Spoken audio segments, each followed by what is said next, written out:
কেরাম, সমবেত মুরব্বিয়ান এজাম, সমবয়স্ক নওজওয়ান তরুণ ভাইয়েরা, ছোট্ট ছোট্ট শিশু কিশোরেরা, পর্দানশীল মা বোনেরা, রহমানা ওয়ারিমাকুমুল্লাহু তাআলা। আল্লাহ পাক সুবহানাহু ওয়া তাআলার দরবারে লাখ কোটি শুকরিয়া আদায় করে সকলে অত্যন্ত বড় আওয়াজে বলি আলহামদুলিল্লাহ। অসংখ্য দরুদ এবং সালামের নজরানা পেশ করছি রাসূল করিম সাল্লাল্লাহু আলাইহি ইসলামের আলিশান দরবারে, যে নবীর উম্মত হয়ে আল্লাহ তাআলা আমাদেরকে আল্লাহর সর্বশ্রেষ্ঠ বান্দা হিসেবে নির্বাচিত করেছেন। সকলে উচ্চ আওয়াজে মুহাব্বতে বলুন আবারও আলহামদুলিল্লাহ। আসলে আজকের মাহফিলের পরিবেশের সাথে আমি সম্পূর্ণ নতুন। এরকম পরিবেশে আমি কখনো ওয়াজ করি নাই এবং করার কোনো ইচ্ছাও নেই, এবং এ ধরনের পরিবেশ হয়তো আপনাদের এদিকে আছে। আমাকে যেহেতু ওয়াজ করতে আনছেন, ওয়াজ মানে নসিহত, উপদেশ কিংবা নসিহত হিসেবে আমি আপনাদেরকে বলতে চাই, সেটা হচ্ছে এই যে আপনার অডিয়েন্সটা করলেন, এটা সম্পূর্ণ হারাম।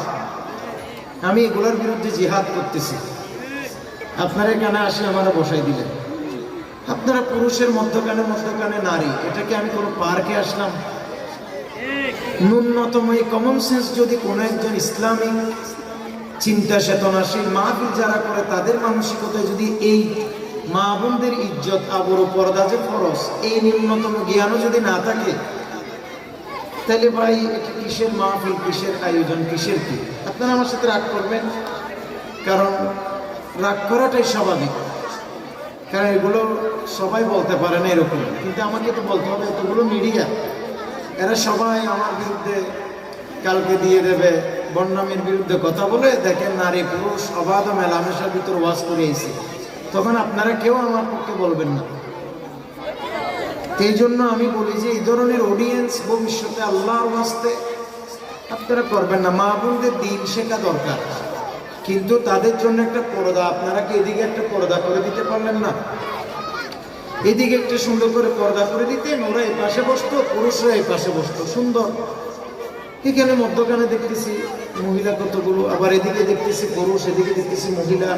এটা তো একটা হারাম সম্পূর্ণ। আল্লাহ আস্তাগফিরুল্লাহ, লা হাওলা ওয়ালা কুওয়াতা ইল্লা বিল্লাহ। এই জন্য আমি কারো আপন হতে চাই না। কেউ আমাকে ভালোবাসারও দরকার নেই, কেউ আমার প্রশংসা করার দরকার নেই। আমার থেকে যা কোরআনে আছে তা বলতে হবে, যা হাদিসে আছে তা বলতে হবে। কথা বলেন ঠিক কিনা? কে ভালো বলে কে মন্দ বলে এসব গোনার টাইম আছে। চোখ বন্ধ করে মরে গেলে আপনারা কেউ আপন হবেন? আপন হবে আল্লাহ এবং রসুল। কথা বলেন ঠিক কিনা? সব মা বোনগুলো এক পাশে চলে যান, সব মা বোনগুলো এক পাশে চলে যান। এদিকে এসে একজন একটা কাপড় বাঁধি দেন, তারপর ওনারা পর্দা সরকারে দিন শিখুক। ওনাদেরকে দৌড়াই দিয়ে না, ওনাদের দিন শিখা বেশি দরকার। মা বোনদের জন্য আপনারা আয়োজন করছেন, এটা ভালো, তবে ভবিষ্যতে এটা যেন হয় সুন্দর, যেন কোনো সমালোচনা এটা কোনো ব্যাপার না। আল্লাহ এবং রসুল যেন আমাদেরকে কিছু না বলে। কথা বলেন ঠিক কিনা? বাস মা বোনরা এক পাশে বসেন সম্পূর্ণ, তারপরে মা বোনদের জন্য আগামীতে আপনারা সুন্দর একটা ব্যবস্থা করবেন, প্রজেক্টর দিবেন, তারা ওখানে শুনবে, পুরুষরা এদিকে শুনবে, মা বলে তারপর সুন্দর একটা ব্যবস্থা হলো। এগুলো কি পুরো একটা পার্কে যেন আমি একটা ডিসি হিলে আসছি। সবাই একটু আওয়াজ করবেন না, একদম কেউ আওয়াজ করবে না, পিন পতন নীরব হয়ে আপনাদেরকে বয়ান শুনতে হবে। দিছেন কোরআন কারীমের তাফসীর, আপনারা এত আওয়াজ করলে আমি কথা বলতে পারবো? মানুষ এসে 1000 টাকা আওয়াজ করতেছেন 20,000। এই চুপ, আওয়াজ নেই, কথা বলতে পারবো আমরা? আমি আরেক পরিবেশের মানুষ, আমার জন্য এগুলো না। আমার জন্য ছোটখাটো 2-10 জন আছে, এরকম মাহফিল যথেষ্ট। কি এগুলো আল্লাহ আমাদের সবাইকে বোঝার তৌফিক দান করো। আর একটু জোরে বলে না আমিন। জীবনের প্রত্যেকটি পদক্ষেপে আল্লাহ এবং রসুলের অনুকরণ করা দরকার আছে না নাই? এখানে যদি আমরা না করি ভাই গুনাহগার হবে। এই জন্য আমি বলে দিলাম, হয়তো ভাই এরা না জেনে করছে, অথবা আমার মতো পরামর্শ কেউ দেয় না, এই জন্য করছে। ভবিষ্যতে এটা ইনশাআল্লাহ ঠিক হয়ে যাবে। আল্লাহ পাক মাহফিল কমিটির উপর আল্লাহ রহমতে কামেলা বর্ষণ করুক। জোরে বলেন আমিন। আমি আবার গায়ে গায়ে দিচ্ছি না, আমি কথা বলতে জানি না এরকম, আমার কথা একটু মজা করে। তো আল্লাহ পাক সুবহানাহু ওয়া তাআলা আমাকে একটা বিষয় দিয়েছে, আল্লাহর কুরআনুল কারীমে সূরা ফিলের তাফসীর।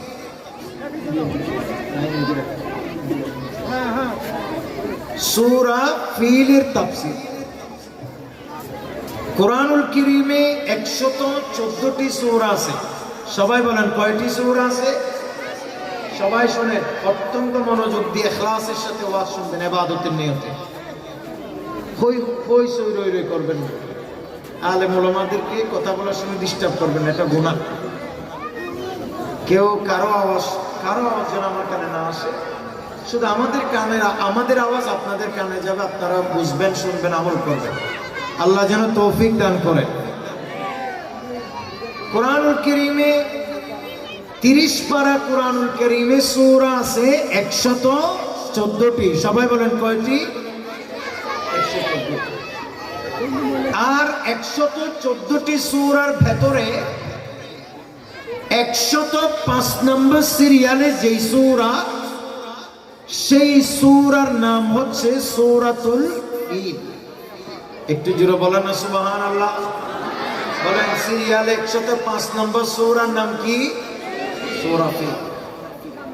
এই সূরা ফিলে আয়াত রয়েছে সর্বসাকুল্যে 5টি। সবাই বলেন কয়টি? 5টি আয়াত। কুরআনুল কারীমে আমরা দেখি 2 প্রকারের সূরার নাম, একটার নাম মাক্কি সূরা আর একটার নাম মাদানী সূরা। বলেন ঠিক কিনা? মাক্কি সূরা বলা হয় যে সূরা সমূহ নবী করিম সাল্লাল্লাহু তাআলা আলাইহি ওয়াসাল্লাম হিজরতের আগে মাক্কি জীবনে নাযিল হয়েছে। সেটা যেখানেই নাযিল হোক সেই সূরার নাম মাক্কি। আর রাসূল করিম সাল্লাল্লাহু আলাইহি ওয়াসাল্লামে হিজরতের পরে যে সমস্ত সূরা নাযিল হয়েছে সেই সূরা সমূহকে বলা হয় মাদানী সূরা, যেখানেই নাযিল হোক। একটু জোরে বলেন না সুবহানাল্লাহ। তাহলে সূরা ফিল হচ্ছে মাক্কি সূরা, অর্থাৎ নবী করিম সাল্লাল্লাহু তাআলা আলাইহি ওয়াসাল্লামের মাক্কি জীবনে অবতীর্ণ একটি সূরার নাম হচ্ছে সূরাতুল ফিল। একটু জোরে বলবেন না সুবহানাল্লাহ। এই সূরাতুল ফিল যে সূরাটি আছে, সে ফিল যে শব্দটি আছে এটি হচ্ছে আরবি শব্দ। সবাই বলেন কোন শব্দ? আরবি। শুনেন, মুসলমান হিসেবে কোরআনের প্রাথমিক কিছু জ্ঞান আমাদের দরকার। কথা বলেন না ঠিক কিনা? আমরা অনেক মানুষ সূরা ফিল প্রত্যেকদিন নামাজে পড়ি, কিন্তু অধিকাংশ মানুষ এটির অর্থ জানে না। কথা বলেন ঠিক কিনা? তো আজকের এই মাহফিল থেকে যদি অন্তত ফিল শব্দের অর্থ কি এটা যদি শিখতে পারেন, অন্তত সূরা ফিলের বাংলা ট্রান্সলেশনটা যদি আপনি শিখতে পারেন, আমি বলছি না যে বিশদ ব্যাখ্যা বিশ্লেষণ তাফসীর মুখস্থ করেন, এটা বলছি না। শুধু যদি অর্থটাও আপনি বুঝেন, তাহলে নামাজ পড়ার সময় যতবার সূরা ফিল পড়বেন ততবার আপনার দিলে প্রশান্তি আসবে, আপনার আমলনামায় ব্যাপক নেকি লেখা হবে। একটু জোরে বলেন না সুবহানাল্লাহ। এজন্য অর্থ বুঝে কোরআন পড়ার চেষ্টা করবেন, অর্থ বুঝে আরবি মুনাজাত করবার চেষ্টা করবেন, অর্থ বুঝে দোয়া করার চেষ্টা করবেন, তাহলে সেটার ফজিলত অনেক বেশি হয়ে যাবে। সেটার বিশ্বাসের কারণে আল্লাহ পাক সুবহানাহু ওয়া তাআলা অজস্র রহমতে কামেলা বর্ষণ হবে। একটু জোরে বলুন সুবহানাল্লাহ।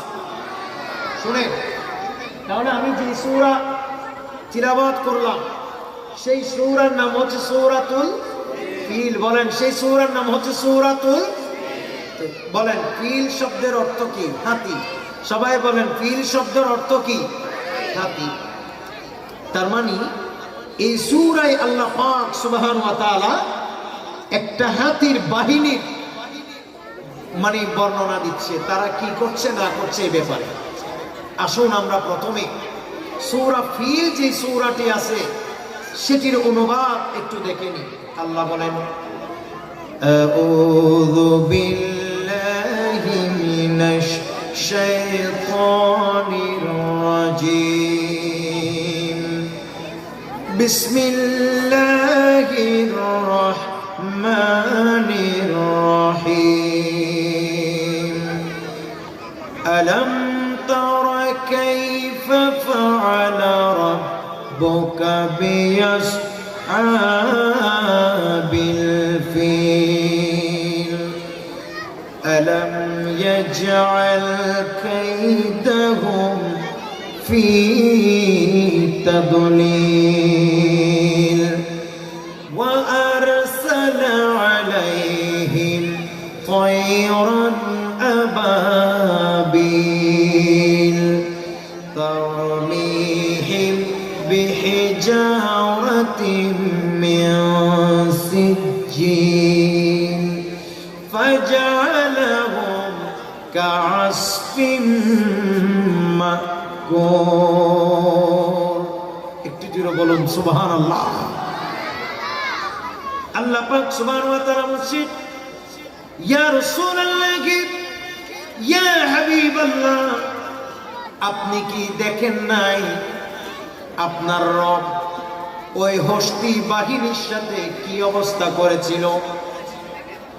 আল্লাহ আমার নবীকে লক্ষ্য করে বলছে, ইয়া রাসূলুল্লাহ, ইয়া হাবিবাল্লাহ, আপনি কি দেখেন নাই আল্লাহ পাক সুবহানাহু ওয়া তাআলা তথা আপনার রব হস্তি বাহিনী তথা হাতি বাহিনীর সাথে কি আচরণ করেছিলেন? আলাম ইয়াজআল কাইদাহুম ফি তাদলিল, তিনি কি তাদের সমস্ত ষড়যন্ত্রকে ধূলিসাৎ করে দেন নাই? তার মানে অবশ্যই দিয়েছেন। ওয়া আরসালা আলাইহিম তায়রান আবাবিল, আর আল্লাহ পাক সুবহানাহু ওয়া তাআলা ওই হাতি বাহিনী তথা হস্তি বাহিনীর বিরুদ্ধে আল্লাহ পাক রব্বুল আলামিন যাকে যাকে অসংখ্য পাখি অবতীর্ণ করেছিলেন, প্রেরণ করেছিলেন। তারমিহিম বিহিজারাতিন মিন সিজ্জিল, এবং ওই পাখিগুলো ওই হস্তি বাহিনী ওয়ালাদের উপরে একে প্রত্যেকের উপরে তারা খঙ্কর নিক্ষেপ করেছিল, খঙ্কর মেরেছিল।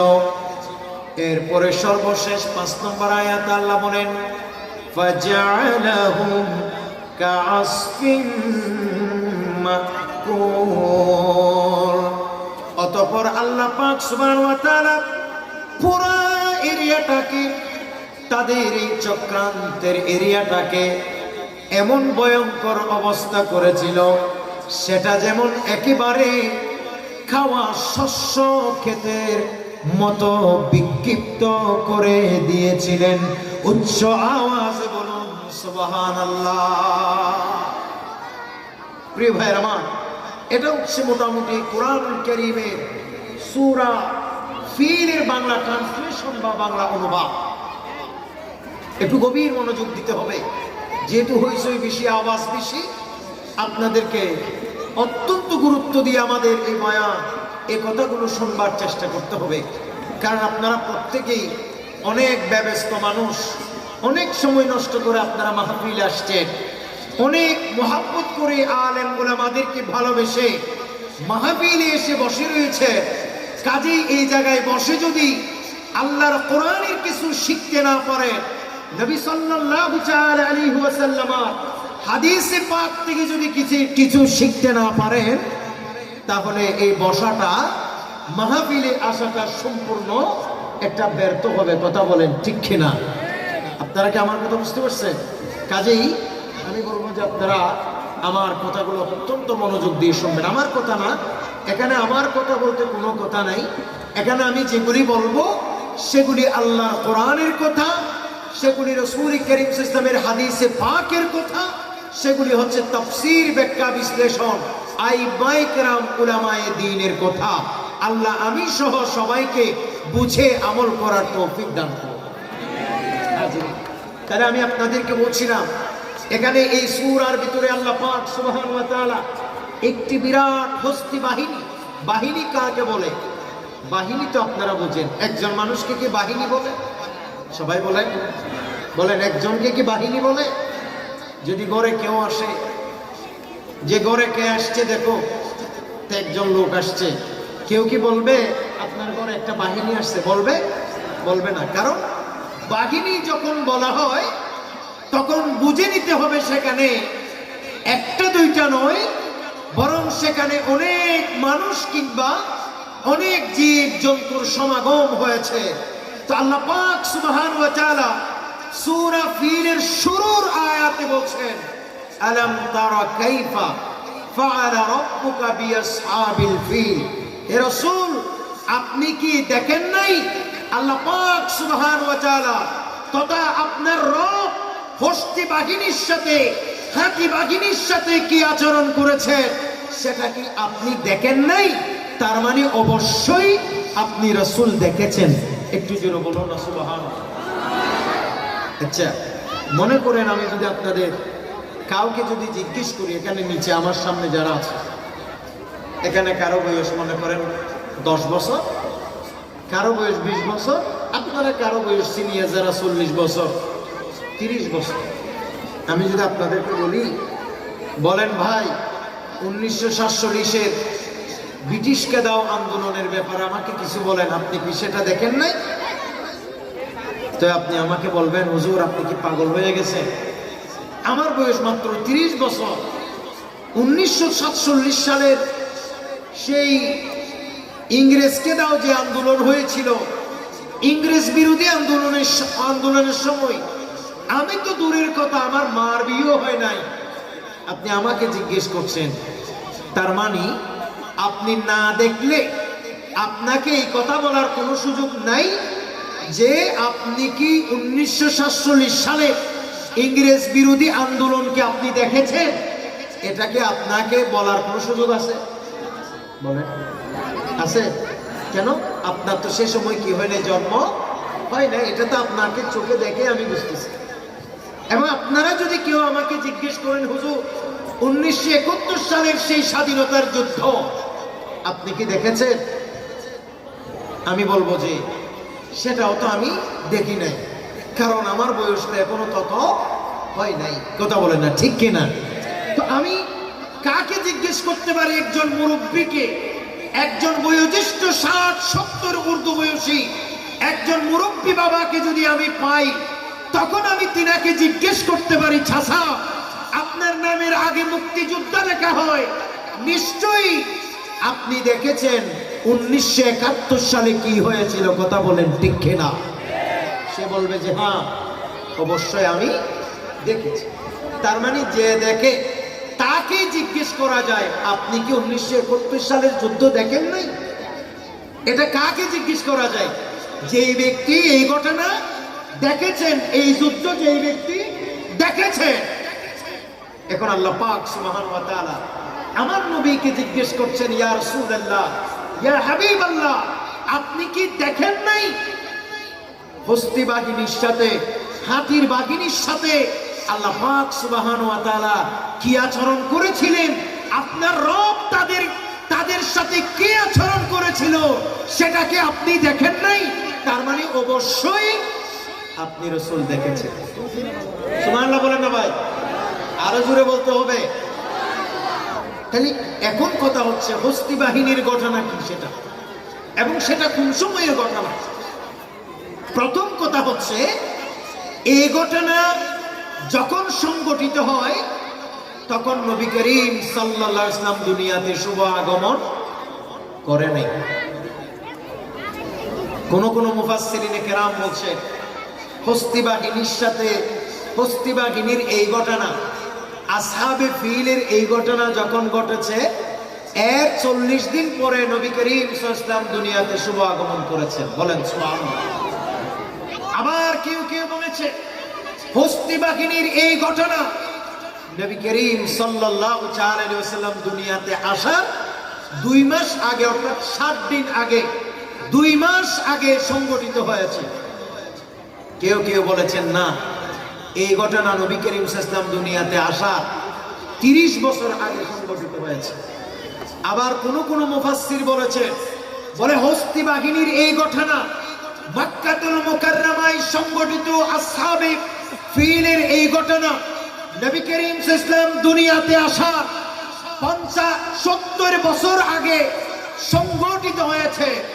এক কথায় বোঝা গেল আসহাবে ফিলের এই ঘটনা সূরা ফিলে বর্ণিত যেই ঘটনার কথা আল্লাহর কোরআনে বলা হচ্ছে, সেই ঘটনা আমার নবী দুনিয়াতে আসার অনেক দিন আগের ঘটনা, আমার নবী দুনিয়াতে আসার পরের ঘটনা নয়। একটু জোরে বলো না সুবহানাল্লাহ। এখন আপনারা বলতে পারেন, হুজুর তাই নবী করিম সাল্লাল্লাহু আলাইহি ওয়াসাল্লাম আসার আগে কিভাবে দেখছে? নবীজি সাল্লাল্লাহু আলাইহি ওয়াসাল্লাম আসার আগে দেখলেন কিভাবে? প্রিয় ভাইরা আমার, আল্লাহর প্রিয় রাসূল করিম সাল্লাল্লাহু তাআলা আলাইহি ওয়াসাল্লাম হাদিসে পাকে ইরশাদ করেছেন, নবী বলেন, কুনতু নবিয়্যান ওয়া আদম বাইনার রূহি ওয়াল জাসাদ। হে আমার উম্মতেরা, যখন আল্লাহ পাক সুবহানাহু ওয়া তাআলা সাইয়্যিদুনা আদম আলাইহিস সালাতু ওয়াস সালামের শরীর মুবারকের সাথে, দেহ মুবারকের সাথে যখন আল্লাহর নবী আদম আলাইহিস সালামের দেহের সাথে রূহ যখন একত্রিত করে নাই, তখনও আমি নবী আল্লাহর কুদরতের সামনে নবী ছিলাম। আরেকটা দোয়া করে বলুন সুবহানাল্লাহ। ঠিক আছে, এতগুলো মানুষ থেকে আওয়াজ হলো, সকলে বলেন না মারহাবা। আওয়াজ দিবেন তো, আপনারা কথা না বুঝছেন না মনে হয়। নবী করিম সাল্লাল্লাহু তাআলা আলাইহি ওয়াসাল্লাম দুনিয়াতে সমাগমন করেছেন আজ থেকে মাত্র 1500 বছর আগে। আল্লাহর হাবিবে পাক সাহিবে লাউলা সাল্লাল্লাহু তাআলা আলাইহি ওয়াসাল্লাম দুনিয়াতে আগমন করেছেন 570 বছর আগে। কথা বলেন ঠিক কিনা? কথা বলেন কত বছর আগে? 1500 বছর আগে, 570 খ্রিস্টাব্দে। তার মানে আসহাবে ফিলের এই ঘটনা নবী করিম সাল্লাল্লাহু তাআলা আলাইহি ওয়াসাল্লাম দুনিয়াতে আসার অনেক দিন আগে। সুবহানাল্লাহ বলেন। তার মানে বোঝা যায় নবী করিম সাল্লাল্লাহু তাআলা আলাইহি ওয়াসাল্লাম দুনিয়াতে আসার আগেও, আমার নবী দুনিয়াতে আসার আগেও, দয়াল নবী রহমতুল লিল আলামিন দুনিয়াতে শুভ আগমনের আগেও পৃথিবীতে কি হয়েছে না হয়েছে এগুলি আল্লাহ আমার নবীকে দেখার, পর্যবেক্ষণ করার ক্ষমতা দিয়েছিলেন। উচ্চ আওয়াজ বলুন সুবহানাল্লাহ। আমার নবী আল্লাহ পাক সুবহানাহু ওয়া তাআলা দুনিয়াতে আসার আগে এই বিশ্বে কি ঘটেছে আর না ঘটেছে, পৃথিবীর সৃষ্টির পর থেকে কোন সময় কি ঘটেছে না ঘটেছে, সমস্ত ঘটনা রূহানি ভাবে দেখার এইরকম পাওয়ার যোগ্যতা আল্লাহ পাক সুবহানাহু ওয়া তাআলা আমার নবীকে দান করেছেন। বিদায় আল্লাহ আমার নবীকে বলেছেন, আলম তারা কাইফা ফাআলা রাব্বুকা বিল ফিল।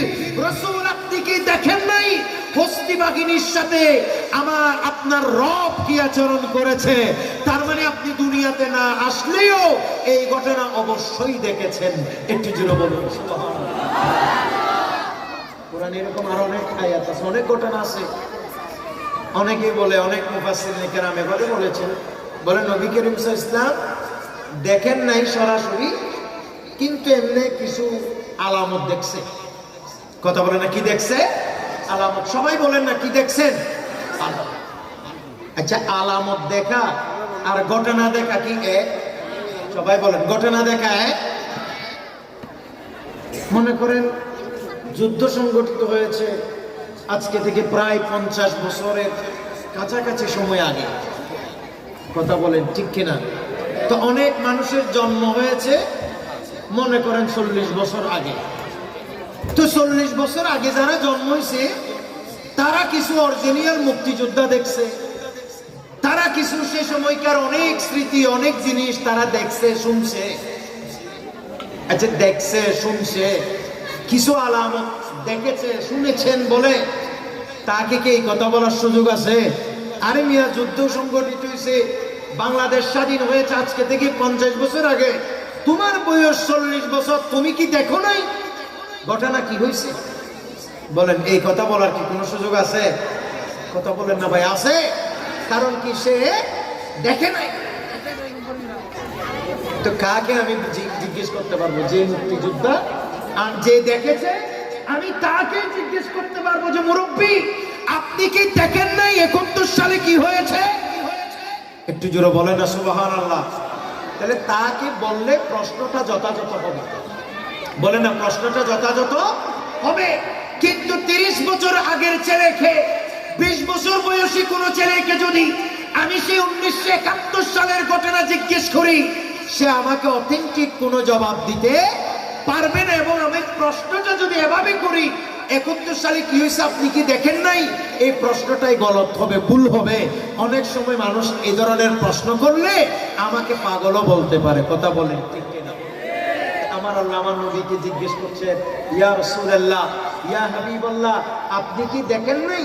তো অনেক মুফাসসিরিনে কেরাম বলেছেন, বলে হ্যাঁ, রাসূল করিম সাল্লাল্লাহু আলাইহি ওয়াসাল্লাম না দেখলে কি হবে, এই ঘটনা না দেখলে কি হবে, কিছু আলামত দেখছে, কিছু আলামত দেখছে। আচ্ছা, আসহাবে ফিলটা আমি বাদ দিলাম, এটা আমার নবীর দুনিয়াতে আগমনের কয়েক বছর আগে অথবা কয়েকদিন আগে বা কয়েক মাস আগে।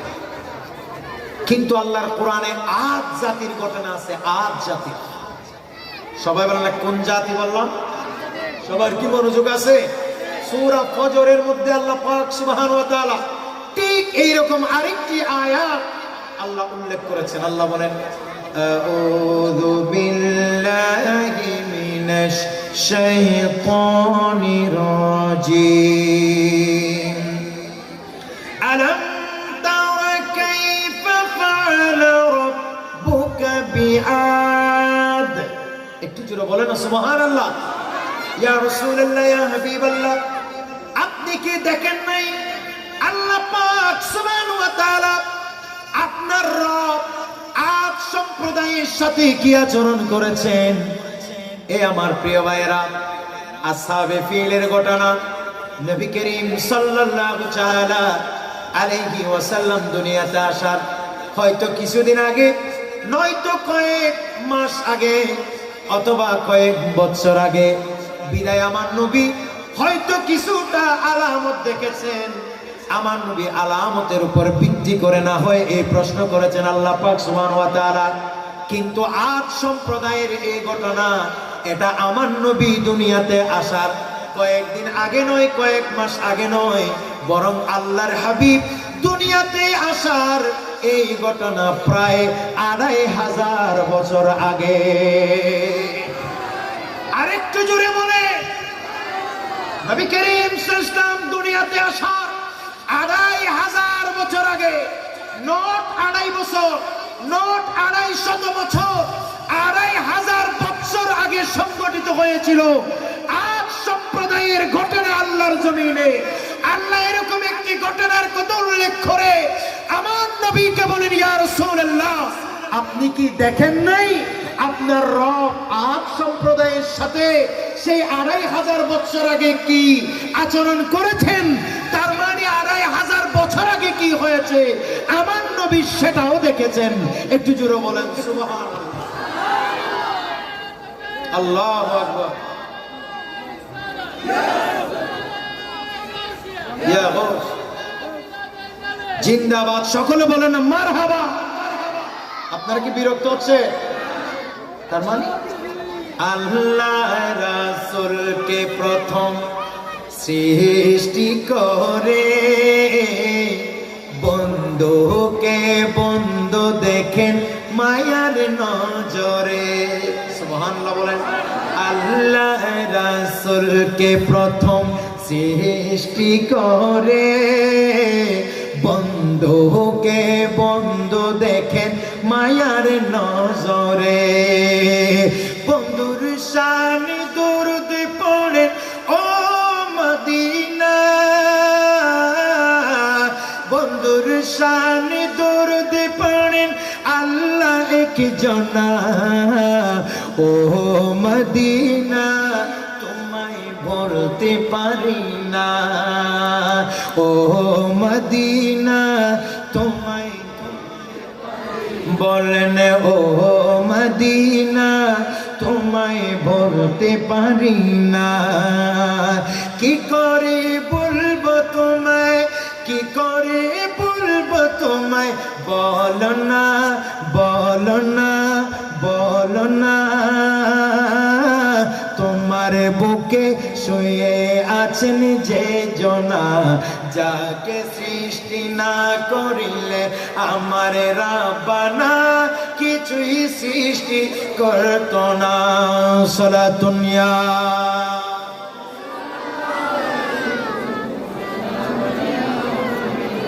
আচ্ছা, এতগুলো মানুষ আপনাদের কি এটা কি দুরূদ শরীফের আওয়াজ হলো কি না? না, দুই একজনে বলতেছে এটা কি দুরূদ শরীফের আওয়াজ হলো? আপনার দুরূদ শরীফ পড়তে কি কোনো অসুবিধা আছে নাকি? পুলিশে ধরবে তো ধরলে ধরিব, দুরূদ শরীফ পড়লে পুলিশে ধরলে অসুবিধা কি? আমরা বুঝাই বলবো আমি দুরূদ শরীফ পড়ছি, আমার দড়ি না সারি দিবি তো। সে দুরূদ শরীফ জোরে করে পড়েন, একেবারে মদিনা মুনওয়ারা পৌঁছে মতো বলেন সালাতুন ইয়া মাশাআল্লাহ, সালামুন ইয়া হাবিবাল্লাহ।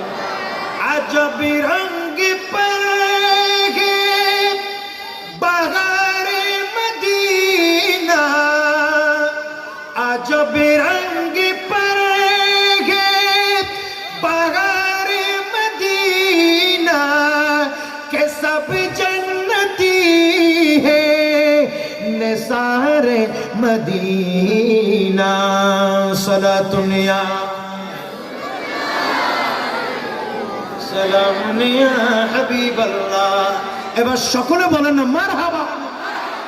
নবী করিম সাল্লাল্লাহু আলাইহি সাল্লাম দুনিয়াতে আসার আগে আমার নবী আনুষ্ঠানিকভাবে দুনিয়াতে জন্মগ্রহণ করার আগে এই পৃথিবীতে যত ঘটনা সংঘটিত হয়েছে আল্লাহ পাক সুবহানাহু ওয়া তাআলার অপার কুদরতের মাধ্যমে আমার নবীর অন্যতম মুজিজা হিসেবে রাসূলুল্লাহ সমস্ত ঘটনা কপালের চক্ষু দিয়ে আমার নবী রূহানি ভাবে প্রত্যক্ষ করেছেন, দেখেছেন। জুড়ে বলেন সুবহানাল্লাহ। সূরা ফিলের প্রথম আয়াত আমাদেরকে সেই কথা বলে। আপনারা তো মনে করেন নবী আমাদের মতো জন্ম হয়েছে, আমাদের মতো মারা গেছে, আমি যেমন নবীও তেমন। একটু জোরে বলবেন না নাউজুবিল্লাহ। বলেন নবী মানুষ, বলেন নবী কি মানুষ, কিন্তু নবী সাধারণ মানুষ। সবাই বলেন নবী সাধারণ মানুষ নয়, নবী মানুষ, কিন্তু আমি আপনার মতো এরকম দোষে গুণে মানুষ নই। আমার নবী নূরের মানুষ, নূর আলা নূর মানুষ। আমার নবী অতুলনীয় সাধারণ মানুষ। একটু জোরে বলেন না সুবহানাল্লাহ। কথা বলেন না ঠিক নেবে ঠিক? রাসূল করিম সাল্লাল্লাহু আলাইহি ওয়াসাল্লামের সাথে সৃষ্টি জগতের কোন মানুষের কোন তুলনা হইতে পারে? জোরে বলেন আমার নবীর সাথে আমি আপনি অমুক সমুক কারো সাথে রাসূলুল্লাহর কোন তুলনা হইতে পারে? শায়েররা নাত করে जिसका कोई तानी नहीं ओ नबी हमारा है, जिसका कोई तानी नहीं ओ नबी हमारा, जिसका कोई तानी नहीं ओ नबी हमारा है।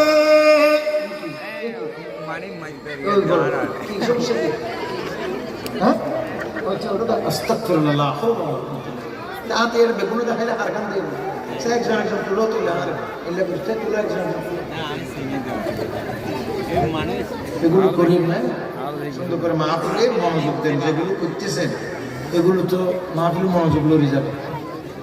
जिसका कोई तानी नहीं ओ नबी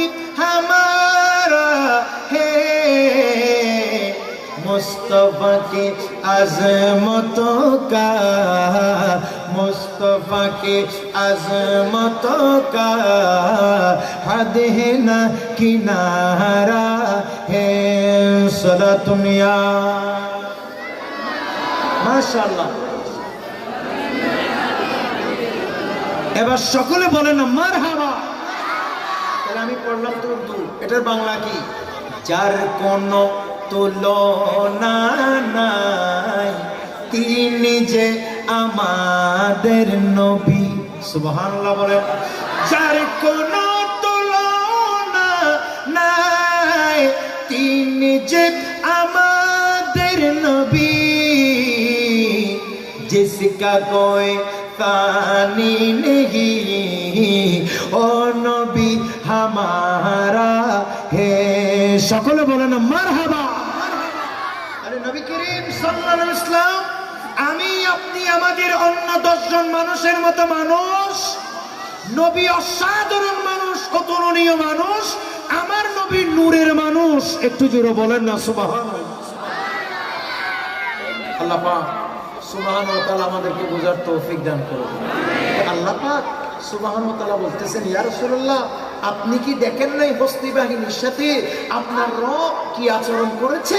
তার মানে অবশ্যই আপনি নবী দেখেছেন। একটু জোরে বলবেন সুবহানাল্লাহ। এবার ঘটনা শুনেন, সকলে বলেন মারহাবা। খুব সুন্দর, মাশাআল্লাহ। দেখুন না, মাহফিল কমিটি কত চালু, মাশাআল্লাহ।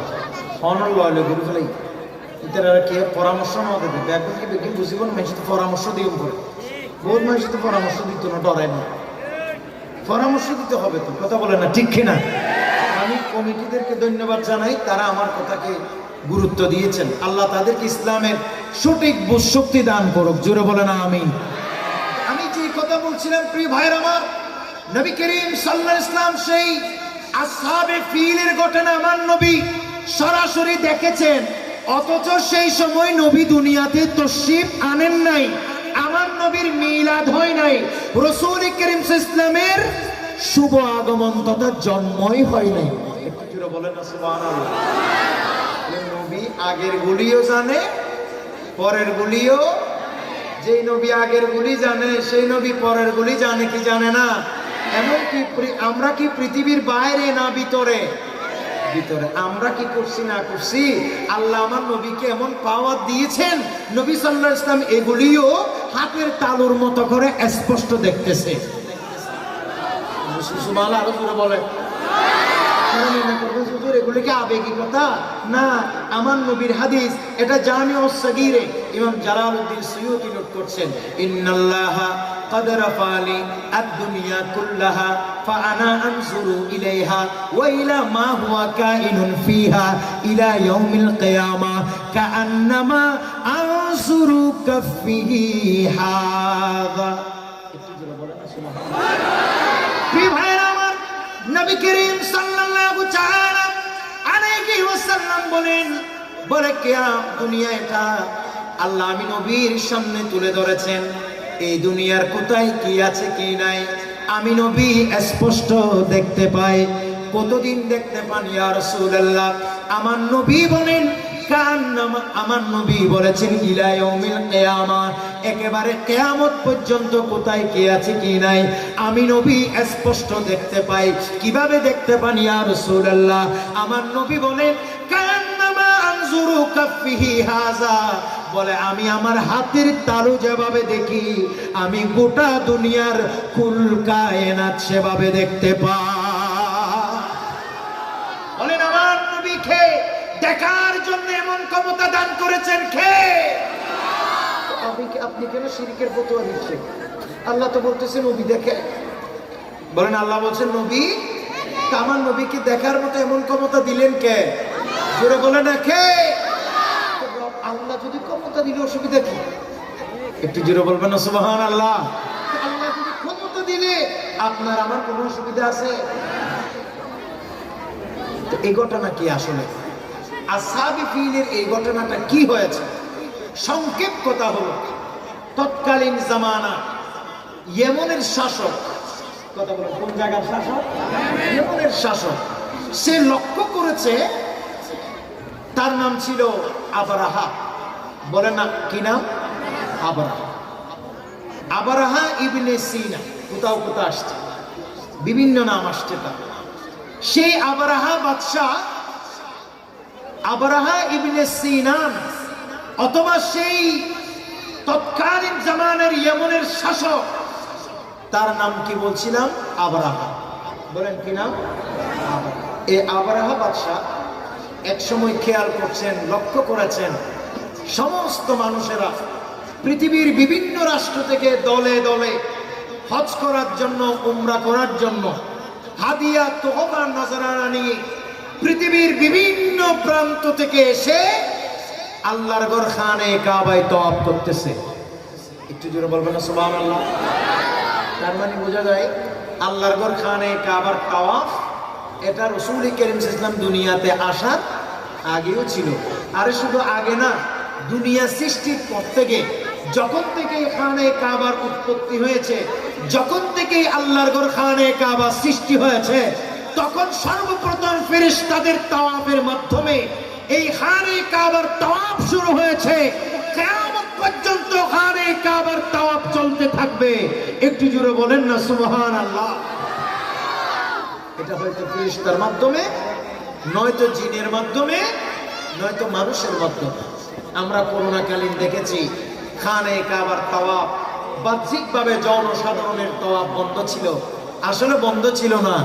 মানুষের তাওয়াফ বন্ধ থাকলেও জিন্নাতেরা, জিন জাতিরা সেখানে তাওয়াফ করেছে, কারণ জিনেও ইবাদত করে কার? আল্লাহ। আমার আল্লাহ বলেন, ওয়ামা খালাকতুল জিন্না ওয়াল ইনসা ইল্লা লিয়াবুদুন। নিশ্চয়ই আল্লাহ পাক মানব এবং দানব এই দুই জাতিকে সৃষ্টি করেছে সির্ফ শুধুমাত্র কার ইবাদতের জন্য? পুরো বলেন কার? এই জন্য মানুষ যেমন কাবা ঘরের তওয়াফ করে, জিন জাতিরাও কাবা ঘরের কি করে? তওয়াফ করে। মানুষ যেমন হাজরে আসওয়াদে চুম্বন করে, জিন জাতিরাও হাজরে আসওয়াদে কি করে? চুম্বন করে। কাজেই করোনা ভাইরাস কিংবা এরকম কোন মহামারীতে যদিও বাহ্যিকভাবে মানুষের তাওয়াফ বন্ধ ছিল, কিন্তু সেখানে আল্লাহর জিন জাতিরা তাওয়াফ করেছে। আল্লাহর ফেরেশতা, অসংখ্য গণিত ফেরেশতারা আল্লাহর ঘর খানে কাবা তাওয়াফ করেছে। কারণ এই কাবা ঘর সৃষ্টি করেছে আল্লাহ, আল্লাহর বান্দারা তাওয়াফ করার জন্য।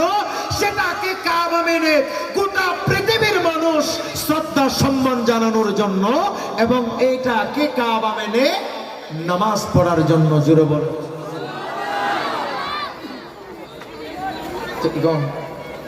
তো বাদশা আবরাহা দেখতেছে পৃথিবীর সব মানুষ বিভিন্ন জায়গা থেকে বড় বড় হাদিয়া তোফা নজরানা সব নিয়ে কোথায় আসতেছে? আল্লাহর ঘর খানে কাবায়। একটু জোরে বলবেন না সুবহানাল্লাহ? আল্লাহর ঘর খানে কাবায়। প্রিয় ভাইরা আমার, এই অবস্থা লক্ষ্য করে ওই বাদশা আবরাহা সে কি করলো? সে মনে মনে খেয়াল করেছে, বলে সমস্ত মানুষেরা মক্কাতুল মুকাররমায় চলে যাচ্ছে, সবাই তাওয়াফ করছে কাবা ঘরে। কাবা ঘরের মতো করে ইয়েমেনের মধ্যে আমি একটা ইয়েমেনের মধ্যে আমি একটা এরকম ঘর নির্মাণ করব, সারা পৃথিবীর মানুষ কাবা ঘরে না গিয়ে আমার ঘরে সবাই জিয়ারত তাওয়াফ করতে আসবে। একটু জোরে বলেন না নাউজুবিল্লাহ? বাদশা আবরাহা এমন সিদ্ধান্ত গ্রহণ করে আল্লাহর ঘর খানে কাবার মতো করে সেও একটা ইয়েমেনের মধ্যে ঘর নির্মাণ করতে শুরু করেছে। একটু জোরে বলেন না নাউজুবিল্লাহ? আজ এটা হচ্ছে চরম গুস্তাখি এবং বিয়াদবি। কথা বলেন না ঠিক নেবে? ঠিক। আল্লাহর ঘর খানে কাবার মতো করা, আল্লাহর ঘর খানে কাবার মতো আরেকটা ঘর নির্মাণ করে আল্লাহর ঘরের দিক থেকে মানুষের দৃষ্টিকে নিজের ঘরের দিকে কিংবা নিজের নির্মিত ঘরের দিকে মানুষের মনোযোগ আকর্ষণ করতে চাওয়া, মানে এটা আল্লাহর কুদরতের শানে চরম গুস্তাখি এবং বিয়াদবি করার নামান্তর। কথা বলেন ঠিক না? কাজেই এগুলি আমাদের থেকে মনে রাখতে হবে। আজ আমরা গভীর উদ্বেগের সাথে লক্ষ্য করছি আল্লাহর ঘর খানে কাবার সাথে আল্লাহর ঘর খানে কাবার সাথে চরম নাফরমানি এবং বিয়াদবি যেভাবে সেই আব্রাহা বাদশা করেছিল, আজকের এই জমিনেও আমরা লক্ষ্য করছি বিভিন্ন জায়গায় জায়গায় আল্লাহর ঘর খানে কাবার মতো করে ঘর নির্মাণ করে মানুষকে বলতেছে এখানে তওয়াফ করলে মক্কার কাবা ঘর তওয়াফ করার মতো হয়ে যাবে। একটু জোরে বলেন না নাউজুবিল্লাহ। আরো জোরে বলতে হবে। এ ধরনের আমরা ফেসবুক ইউটিউবে অনেক জায়গায় দেখেছি। কথা বলে না, ঠিক নেবে ঠিক? হ্যাঁ, একটু প্লিজ একটু আওয়াজ করবে না দয়া করে। আমি কি বলছি যে অনেক স্কুলে অনেক কলেজে কাবা ঘরের তওয়াফ শিখায়, সেটা কথা আমি বলছি না, এটা শিখানো যায়। বলে না শিখানো কি যায়, যাতে করে আল্লাহর ঘর খানে কাবায় গেলে তারা কিভাবে তওয়াফ করবে সেটা যেন এখান থেকে শিখে যাইতে পারে, ওখানে গিয়ে নির্ভুল তওয়াফ করতে পারবে। এটা জায়েজ, এটা শিক্ষার জন্য জায়েজ। কিন্তু হ্যাঁ, কেউ যদি এ ধরনের কাবা নির্মাণ করে, সে যদি মনে মনে বলে আল্লাহর ঘর খানে কাবা যেমন আমারটাও কম কি আমারটাও তেমন, আমার এই নির্মিত কাবা ঘরে তওয়াফ করলে আল্লাহর ঘরে তওয়াফ করার মতো হয়ে যাবে, এ ধরনের খেয়াল জ্ঞান খারাপ, এটা সম্পূর্ণ গুস্তাখি, বিয়াদবি, সর্বসা করলে এটা হচ্ছে চরম জঘন্য রকমের কুফরি। কথা বলেন ঠিক কিনা? কিন্তু আজ আমরা এরকম অনেক জায়গায় দেখতেছি, এমনকি নাউজুবিল্লাহ মিন যালিক সাম্প্রতিক আপনারা লক্ষ্য করেছেন ফেসবুক ইউটিউবে খুদ সৌদি সরকার, বলে না কোন সরকারের কথা বললাম, খুদ সৌদি সরকার সে আল্লাহর ঘর খানে কাবার আদলে সে একটা মঞ্চ তৈরি করেছে এবং সেই মঞ্চের চতুর্পাশে উলঙ্গ বেহায়া নারীদেরকে দিয়ে সেখানে নাট্যমঞ্চ, নাচের আসর জমিয়েছে। একটু জোরে বলেন না নাউজুবিল্লাহ। আজ হালি শহরের এই ময়দান থেকে আমরা এই সমস্ত আল্লাহর ঘর খানে কাবার সাথে চরম গুস্তাখি এবং বিয়াদবির জন্য তীব্র নিন্দা জানাচ্ছি। আমরা আমাদের অন্তর থেকে এইসব বিষয়ের আমরা সরাসরি হাত দিয়ে প্রতিহত করতে না পারলেও এগুলিকে আমরা অন্তর দিয়ে ঘৃণা করছি। আল্লাহ যেন এই সমস্ত জালেমদেরকে আল্লাহ যেন হেদায়েত নসিব করে। জোরে বলেন না আমিন। আর হেদায়েত যদি তাদের নসিবে না থাকে, তকদিরে না থাকে, তাহলে আল্লাহর ঘরের সাথে বিয়াদবি করার শাস্তি হিসাবে আল্লাহর যা ইচ্ছা আল্লাহ যেন তাই করে। বলেন আমিন। বলেন আল্লাহর ঘর খানে কাবার মত নির্মাণ করতে চাওয়া, কি বললাম? মত বলেন না, কি মত? আল্লাহর ঘরের মত, রাসূল করিম সাল্লাল্লাহু আলাইহি ওয়াসাল্লামের রওজা শরীফের মত আমি একটা বানাবো। একটু জোরে বলেন না নাউজুবিল্লাহ। বলেন এটা কি আদবি না বিয়াদবি? জোরে বলেন এটা কি আদবি না বিয়াদবি? এই ধরনের বিয়াদবি কোন ইমানদার করতে পারে? জোরে বলেন কোন ইমানদার করতে পারে? খবরদার। আজকাল আমরা দেখতেছি অনেকেই মাজারকে হুবহু রাসূল করিম সাল্লাল্লাহু আলাইহি ওয়াসাল্লামের রওজার আদলে করতেছে। আস্তাগফিরুল্লাহ। এটা কখনো করা যাবে না। এটা আলেম থেকে ফতোয়া নেন, বড় বড় আলেমরা বলবে এটা চরম গুস্তাখি। কারণ আমার নবীর একটা আলাদা স্বকীয়তা, হুজুর করিম সাল্লাল্লাহু আলাইহি ওয়াসাল্লামের এই রওজা শরীফের আলাদা একটা বৈশিষ্ট্য, আমার আল্লাহর ঘর খানে কাবার একটা আলাদা বৈশিষ্ট্য আছে না নাই? আপনি কে এরকম আরেকটা তৈরি করার? আপনি কে? আল্লাহ যেন আমাদেরকে বোঝার তৌফিক দান করে। এবং এ ধরনের আপনি তৈরি করলে পক্ষান্তরে এটার কারণে, আপনার এটার কারণে, আমার এটার কারণে আসল খানে কাবার প্রতি, আসল মদিনায়ে তয়্যিবার প্রতি মানুষের যে একটা ইহতিরাম আছে, মানুষের একটা আবেগ আছে, মানুষের যে একটা সুন্দর অনুভূতি আছে, সেটা ধীরে ধীরে বিনষ্ট হয়ে যাওয়ার সম্ভাবনা আছে। আপনি মাজার নির্মাণ করতে পারবেন, কিন্তু হুবহু রাসূল করিম সাল্লাল্লাহু আলাইহি ওয়াসাল্লামের রওজার আদলে করে এটা এ ধরনের চরম গুস্তাখি বিয়াদবি করা যাবে না। আপনি মসজিদ নির্মাণ করতে পারবেন, কিন্তু হুবহু মক্কা শরীফের মতো করে আপনি নির্মাণ করতে পারবেন না। এটা কারণ এটা অনেক কাফেরেরা করেছিল, এটা সাদ্দাদি করেছে বেহেশতের মতো করে। একটু জোরে বলেন নাউজুবিল্লাহ। খবরদার, এগুলির কোনো মত হয় না। বলেন এগুলির কোনো কি হয় না? মত হয় না। প্রিয় ভাইরা আমার, ওই বাদশা আবরাহা সে একটা আল্লাহর ঘরখানে কাবার আদলে তার ইয়ামনের মাঝে সে একটা ঘর নির্মাণ করতে শুরু করেছে। একটা ঘর নির্মাণ করেছে, তার নিয়ত কিন্তু ভালো না। বলে না, নিয়ত ভালো না। সে বলেছে সমস্ত মানুষেরা দলে দলে সবাই আল্লাহর ঘরখানে কাবায় চলে যায়, সমস্ত মানুষেরা মক্কা শরীফে চলে যায়।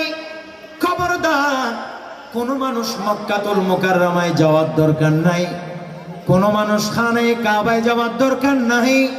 সে যেন আবরাহা বাদশার নির্মিত, আমি আবরাহা বাদশা বলতেছে, সে যেন আমি আবরাহার নির্মিত এই ঘরের দিকে চলে আসে।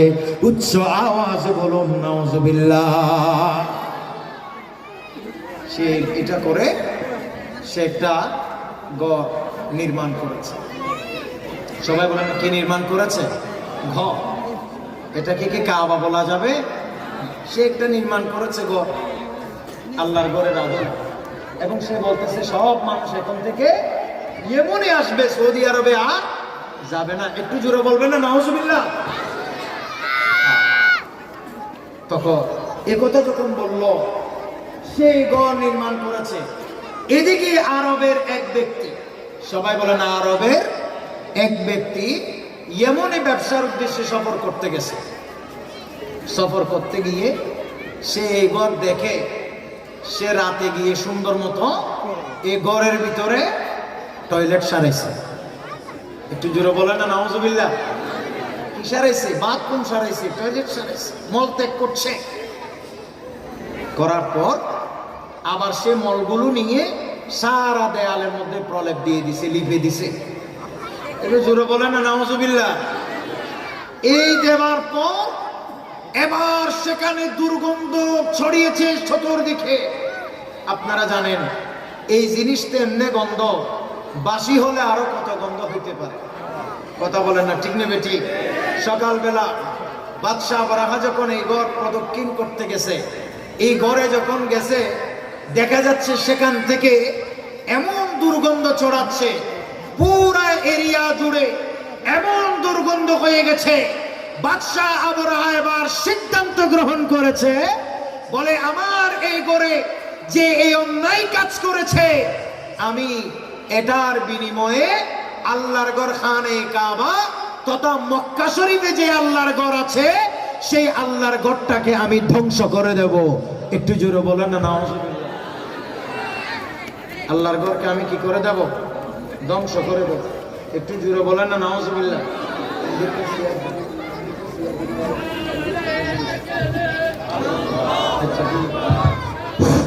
নারে তাকবীর, নারে তাকবীর, নারে রিসালাত, নারে রিসালাত।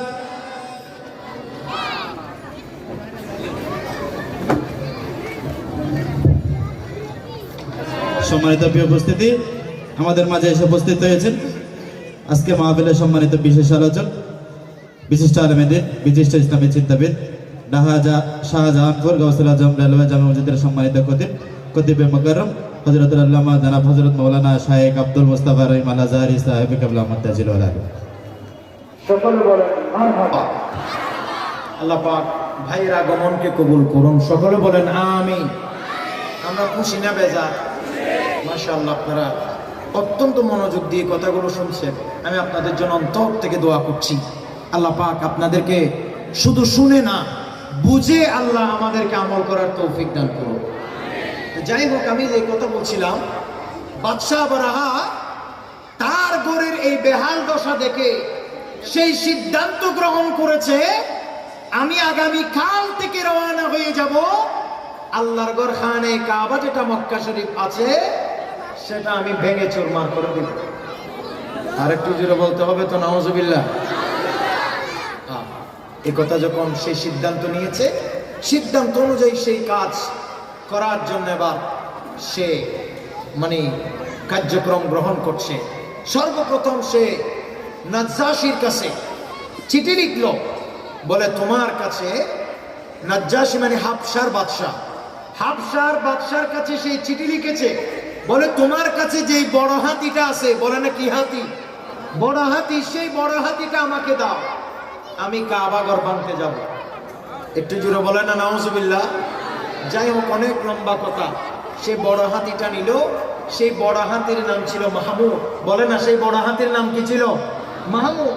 সেই মাহমুদ নামক হাতি নিয়ে সে রওনা হয়ে গেল। শুধু মাহমুদ নামক একটি হাতি নয়, বড় বড় এরকম 10টি হাতি, যেগুলির সেই সময়কার সব থেকে বড় হাতি, সেই সময়কার সব থেকে বড় জন্তু, এই জন্তু সহকারে সে আসতেছে আল্লাহর ঘর খানায়ে কাবা ভাঙ্গার জন্য। একটু জোরে বলে না নাউজুবিল্লাহ। কিন্তু আল্লাহর কি মর্জি, যখন এই আল্লাহর ঘরের কাছাকাছি আসছে, আল্লাহর ঘর খানায়ে কাবার কাছাকাছি যখন আসছে, এরিয়া যেখান থেকে আপনার এরিয়া, হেরামের এরিয়া, সেই এরিয়াতে যখন ঢুকতে চাচ্ছে, দেখা যাচ্ছে সেই মাহমুদ নামক হাতি বসে গেছে। সুবহানাল্লাহ বলেন না। প্রিয় ভাইরা আমার, এই হাতিকে প্রচন্ড মারধর করা হলো, কিন্তু হাতি কোনোভাবে সামনের দিকে আগায় না। কারণ হাতি বুঝে গেছে যেই এরিয়াতে এখন ঢুকতে যাচ্ছে, এটা কিন্তু সরাসরি কোনো মানুষের এরিয়া নয়, এটা হচ্ছে সরাসরি রব্বে করিম আল্লাহর কুদরতের এরিয়া। এই জন্য হাতি বসে গেল। হাতিকে অনেক মেরেছে, অনেক প্রহার করেছে, চেষ্টা করেছে, হাতি তুমি চলো, কিন্তু মাহমুদ নামক হাতি সামনের দিকে আসে না। হাতি পশ্চিম দিকে, আরো পশ্চিম দিকে যাইতে রাজি, হাতি উত্তর দক্ষিণ দিকে যাইতে রাজি, সব দিকে যাইতে রাজি, চলে যায়। কিন্তু যেদিকে আল্লাহর ঘর খানে কাবা, আল্লাহর ঘর খানে কাবার দিকে কোনোভাবে হাতি যাইতে রাজি নয়। উচ্চ আওয়াজ বলুন সুবহানাল্লাহ। হাতি সামনের দিকে আগায় না। এখন আবরাহা বাদশা কি করবে? অনেক প্রচেষ্টা করেছে অন্যান্য হাতি নিয়ে। আরো 10টি তাফসীরের কিতাবে আসছে শুধু মাহমুদ নামক এই হাতি ছাড়া বাকি সব হাতি নাকি আল্লাহর ঘরের দিকে যাত্রা করছিল ভাঙার জন্য। ঠিক এমত অবস্থায় মহান রব্বে করিম আল্লাহ পাক সুবহানাহু ওয়া তাআলা আরবের সমুদ্রের দিক থেকে যাকে যাকে ছোট ছোট পাখি আল্লাহ পাক সুবহানাহু ওয়া তাআলা প্রেরণ করেছিলেন এই বড় বড় হাতিদেরকে ধ্বংস করার জন্য। একটু জোরে বলেন সুবহানাল্লাহ, বলেন আল্লাহু আকবার। হাতি হচ্ছে বড়, বলেন হাতি কি বড়, আর পাখি যেগুলি পাঠাচ্ছে এগুলো কি ছোট। তাফসীর আসছে সেই পাখিগুলোর ডানা একটু লম্বা ছিল, পা গুলো অত্যন্ত ছোট ছিল, এবং 2 পায়ে মসুর ডাল সমান, 2 পায়ে 2টা ছোট্ট ছোট্ট পাথরের কণা ছিল, আর প্রত্যেক পাখির মুখে একটা কণা ছিল। তার মানে প্রত্যেক পাখির ঠুটে এবং পায়ে মিলে 3টা করে পাথরের কণা ছিল, আর সেগুলি যাকে যাকে আসতেছিল এবং ওই হস্তি বাহিনী যারা আছে তাদের দিকে নিক্ষেপ করছিল। একটু জোরে বলুন না সুবহানাল্লাহ। বছরে হাতি যখন হাঁটতেছে না, কাবা ঘরের এরিয়া বসে এই আবরাহা বাদশাহ রাসূল করিম ইসলামের দাদা, তিনি ছিলেন সেই সময়ের সব থেকে ওখানকার বড় সর্দার, বড় নেতা হযরতে আব্দুল মুত্তালিব। আব্দুল মুত্তালিবের প্রায় 200 সবাই বলেন কয়শো, 200, কোন বর্ণনা আসছে 300 উট ছিল ওনার। সমস্ত উট এই আবরাহা বাদশাহ বন্দী করে ফেলেছে। একটু জোরে বলবেন না নাউজুবিল্লাহ। কি করে ফেলেছে ভাই? বন্দী করে ফেলেছে। এবার আব্দুল মুত্তালিবকে খবর দেয়া হলো, বলে এই সর্দারকে, এই ঘরের মুতওয়াল্লিকে ডাকা হোক। মুতওয়াল্লি গেলেন আব্দুল মুত্তালিব। আব্দুল মুত্তালিব গিয়ে বলতেছে, ভাই আপনার সাথে কোনো যুদ্ধ করতে আমরা আসি নাই, আমার যে উটগুলো আপনি ধরে ফেলেছেন 200 উট, আমার উটগুলো আমাকে ফেরত দিলে আমার জায়গায় আমি চলে যাব। একটু জোরে বলবেন সুবহানাল্লাহ। তখন সে আবরাহা বাদশা আশ্চর্য হয়ে গেছে, বলতেছে কি রে, এই লোক এই ঘরের রক্ষক বলতেছে, এই লোক এই ঘরের মুতওয়াল্লি বলতেছে, এই ঘরের মুতওয়াল্লি এটা তো আমাকে এটা ভাঙার জন্য নিষেধ করবে। এই লোকটা কত স্বার্থপর, এই লোকটা কত বেকুব, এই লোকটা আমার থেকে গড় ভাঙ্গাতে নিষেধ না করে আমার থেকে উটগুলো চাচ্ছে। আব্দুল মুত্তালিব বলতেছে, বলে আসলে আমি বেকুব টেকুব কিছু নয়, কারণ আমি এই ঘরের শুধুমাত্র একজন খাদেম, এই ঘরের কোনো মালিক আমি না, এই ঘরের মালিক হচ্ছে ইব্রাহিমের যিনি রব, ওই মহান রব্বে করিম আল্লাহ। আরেকটু জোরে বলে, এই ঘরের মালিক হচ্ছে ইব্রাহিমের রব, সুতরাং আমি কেন এই ঘর রক্ষা করব? এই ঘরের যিনি মালিক তিনি এই ঘরকে রক্ষা করবে, আর আমি হলাম উটের মালিক, সেজন্য আমি উট চাই। ঘর আল্লাহর ঘর, আল্লাহ যেমন করে তেমন হবে। এবার হযরতে আব্দুল মুত্তালিব সমস্ত উটগুলো নিলেন, উটগুলো নিয়ে তিনি তিনার জায়গায় চলে গেল। তিনি আল্লাহর ঘরে এসে আল্লাহর ঘরের দরজা ধরে আল্লাহর কাছে দোয়া করতেছে, আল্লাহ এই ঘরের মালিক তো আমি নই। একটু জোরে বলেন না সুবহানাল্লাহ। আল্লাহ এই ঘরের মালিক আমি নই, এই ঘরের মালিক হলে তুমি। আল্লাহ এই ঘরের মালিক, আবরাহা বাদশা যে সৈন্য নিয়ে আসছে তার মোকাবেলা করার মতো শক্তি আমাদের নাই, তার মোকাবেলা করার মতো শক্তি তোমার কাছে আছে। সুবহানাল্লাহ বলেন না। তার মোকাবেলা করার মতো শক্তি আছে কার? আরো জোরে বলেন না কার? কাজেই আমি তার সাথে পারবো না আল্লাহ, আমি তোমাকে তোমার ঘর বুঝাই দিয়ে আমি পাহাড়ে চলে যাচ্ছি। তিনারা পাহাড়ের উপর উঠে তামাশা দেখতেছে, অবস্থা দেখতেছে। এদিকে ওই যাকে যাকে ছোট ছোট পাখি এসে পাথরগুলো তাদের উপর নিক্ষেপ করছে। তাফসীরে এসেছে এই ছোট্ট ছোট মসুর ডালের মতো, মসুরের ডাল হত্তর না দরগি বেগুন, মসুর ডাল ছিলেন না আপনারা? ডাল ছিলেন না? ডাল বলেন, ডাল বলেন, মাসকালাই ডাল, মসুর ডাল আছে না? এগুলি এক একটা ডাল এত বড় হবে না? আরো বড় হবে, আরো ছোট, অনেক ছোট। তাফসীর আসছে প্রত্যেকটা মসুর ডাল সমান। ওই পাথরের মাঝে প্রত্যেক দুশমনের নাম লেখা ছিল। পাখিরা যখন উপর থেকে পাথরগুলো ছাড়তেছে, যার নাম যেই পাথরে লেখা, সেই পাথর তার মাথায় গিয়ে পড়তেছে। মাথায় পড়ার সাথে সাথে মাথায় এটা ঢুকে পেটের ভেতর দিয়ে ও নিচের দিয়ে নিতম্ব দিয়ে বের হয়ে গেছে। একটু জোরে বলেন না নাউজুবিল্লাহ। এভাবে তাদেরকে ধ্বংস করেছেন কে? আরো জোরে বলেন না কে? এজন্য আল্লাহ বলেন, আলাম তারা কাইফা ফাআলা রাব্বুকা বিআসহাবিল ফিল। হে রাসূল, আপনি কি দেখেন নাই হস্তি বাহিনীর সাথে আপনার রব কি করেছিল? আলম ইয়াজআল কাইদাহুম ফি তাদলিল, তাদের সমস্ত চক্রান্তকে ধ্বংস করে দিয়েছিল। এরপর আল্লাহ বলেন, ওয়া আরসালা আলাইহিম তায়রান আবাবিল। আবাবিল অনেকে বলে আবাবিল পাখি, আসলে আবাবিল নামে কোনো পাখি নাই। আবাবিল শব্দের অর্থ হচ্ছে যাকে যাকে। একটু জোরে বলেন না সুবহানাল্লাহ। আমি অনেক তাফসীর দেখলাম আবাবিল কোনো পাখি আছে কিনা। আমরা দেখি ফেসবুক ইউটিউবে অনেক পাখির নাম দিয়েছে আবাবিল পাখি। আসলে আবাবিল নামে কোনো কিনা, এটা কোনো পাখির নাম নয়। এখানে যেটা দিছে আবাবিল, তায়রান আবাবিল মানে যাকে যাকে পাখি পাঠিয়েছেন। একটু জোরে বলেন না সুবহানাল্লাহ। আল্লাহ বলেন, ওয়া আরসালা আলাইহিম তায়রান আবাবিল। আল্লাহ পাক সুবহানাহু ওয়া তাআলা যাকে যাকে পাখি প্রেরণ করেছেন হস্তি বাহিনীর বিরুদ্ধে, তারমিহিম বিহিজারাতিম মিন সিজিল, এবং তারা তাদের উপর পাথর নিক্ষেপ করেছে, পাথর নিক্ষেপ করেছে।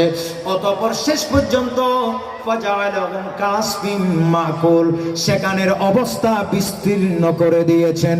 উচ্চ আওয়াজ বলুন সুবহানাল্লাহ। কাসফিম মাকুল এটার মানে কি? এটা বাংলা অনুবাদের ক্ষেত্রে আপনারা অনেক সময় এটা বুঝবেন না, এই জন্য আমি এভাবেই বললাম। এটার মানে হচ্ছে কাসফিন শব্দের অর্থ হচ্ছে, আপনারা দান দেখছেন, দান, দান দেখেন নাই? এটা দান না, আবার এটা হচ্ছে গম, বলেন না কি? গম। গম ভিতরেরটা নিয়ে ফেলার পর উপরে একটা সুবা আছে না, সুবা, এটাকে বলা হয় আসফিন। একটু জোরে বলবেন না সুবহানাল্লাহ। তো আল্লাহ পাক সুবহানাহু ওয়া তাআলা বলছে, যখন বিভিন্ন পশুরা গম খাওয়ার পরে উপরের সুবা যেটা আছে সেটা রেখে দিলে ওই এলাকার যেই রকম এলোমেলো অবস্থা, আমার আল্লাহ ওই হস্তি বাহিনীকে ধ্বংস করে পুরা এলাকাকে এরকম এলোমেলো করে দিয়েছে। একটু জোরে বলেন না সুবহানাল্লাহ। বলে এই ছোট্ট ছোট্ট পাখির মাধ্যমে হস্তি বাহিনীকে আল্লাহর ঘর খানে কাবা, হস্তি বাহিনীর থেকে আল্লাহর ঘর খানে কাবা রক্ষা করেছেন কে? জোরে বলতে হবে কে? আল্লাহ। কারণ সমস্ত ক্ষমতার মালিক কে? অসীম ক্ষমতা যার হাতের উপর, আরে যার নামে বয়ে চলে ঝর্ণা নহর, ঝর্ণা নহর। আল্লাহ আল্লাহ রবে সবে দিওয়ানা, প্রভু প্রেমে মন সাড়া দাও না। সকলে বলেন মারহাবা। যাক, আমি প্রথম বক্তা হিসাবে আমি একটু আপনাদের সাথে প্রথমে সেটিং শুটিং করার জন্য দুই একটা কথা গম্ভীর করে একদম একটু গরম করে বলছি। আপনারা রাগ করবেন না আমার উপর। আল্লাহ যেন আমাদেরকে কবুল করুক। হ্যাঁ, একটু করে না বললে তো এত সুন্দর একটা পরিবেশ হতো না, ঠিক কিনা বলে? মাশাআল্লাহ, আমি কমিটির ভাইদেরকে দোয়া করতেছি, তারা অনেক সুন্দর করে একটা পরিবেশ করেছে।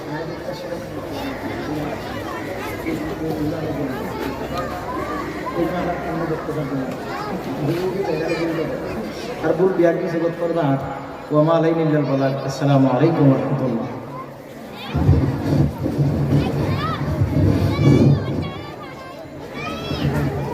আলহামদুলিল্লাহ, সুম্মা আলহামদুলিল্লাহ। এতক্ষণ পর্যন্ত আপনাদের সম্মুখে যিনি নুরানি রুহানি তকরির পেশ করলেন, আজকের মাহফিলের সম্মানিত বিশেষ আলোচক, Chattogram Sitakunda Koishabpur BM container depot Alinagar Abdul Jalil Jama মসজিদের সম্মানিত খতিবে মুকাররম হযরতুল আল্লামা জনাব হযরত মাওলানা মুফতি মোহাম্মদ আব্দুল আজিজ রাজবি সাহেবে কেবলা আহমদ তাজিরুল আলী, সম্মানিত প্রিয় উপস্থিতি, আমাদের মাঝে এসে উপস্থিত হয়েছে চট্টগ্রাম ইফিজার থানা বিএনপির সংগ্রামী সাধারণ সম্পাদক রোকন উদ্দিন মাহমুদ চৌধুরী সাহেব,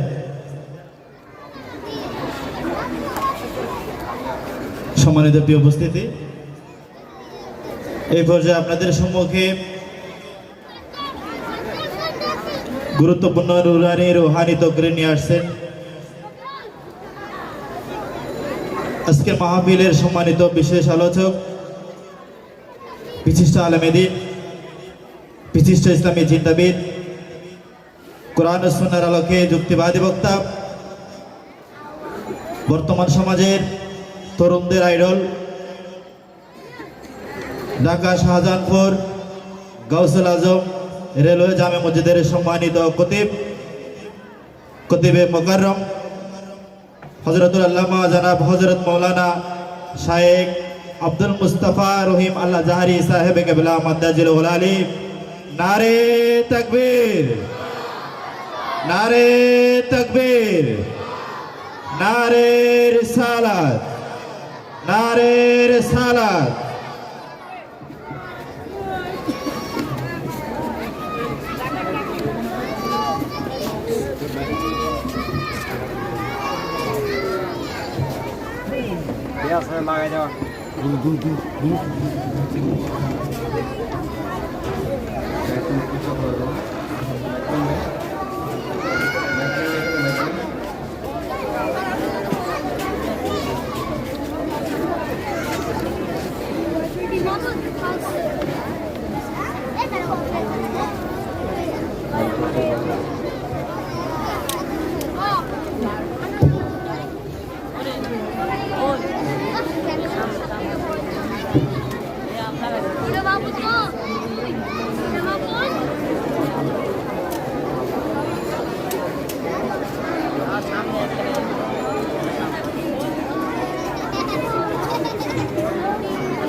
السلام عليكم ورحمة الله وبركاته.